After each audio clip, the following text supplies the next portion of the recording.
Yazılıp qəza qədərlə Fərağında sulqalanım. Yazılıp qəza qədərlə Fərağında sulqalanım. Deyəsən olub müqəddər, mən elə qəmə boyanım. Gözəl ətrim geçən gün yerinə qoşuldu gəldi. Belə bildim gəlibsən, yenə də duruldu qanım. Gecələr şirin yuxumda mənə nazilən qonaqsan. Gecələr şirin yuxumda mənə nazilən qonaqsan. Nə olar günəş açılma, hələ tezdir mən oyanım. O gözəl adın gələndə hələ gözlərim dolur yar. O gözəl adın gələndə hələ gözlərim dolur yar. Hələ mehrim başımda, başıma özüm dolanım.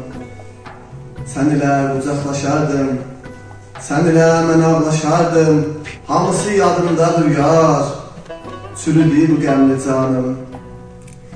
Neçə illər yolunda sənə müntəzir dayandım.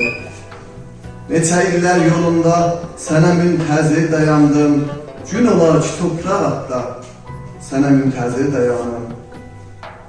Gözümün yaşıyla yazdım, sənə qəm kitabı götdüm.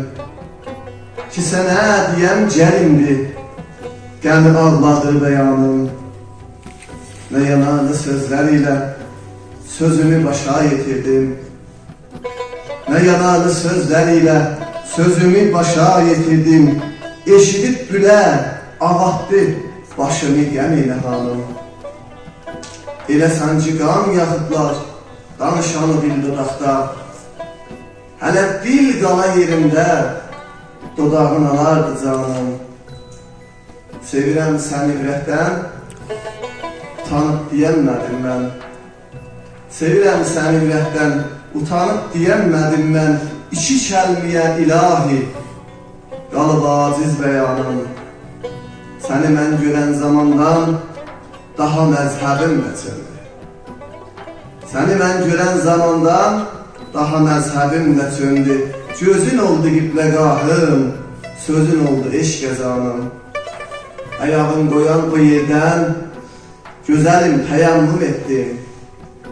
Ayağın qoyan o yerdən gözəlim təyəmmüm etdim. Eliyəm qəmil ibadət, dəlilərdir peyvanım. Ağarıb saçım yolunda necə gör qocaldı çərxi. Belə ölsəm qan ağlar, qəmimə qədir qazanım. Sağ qalın, sağ qalın.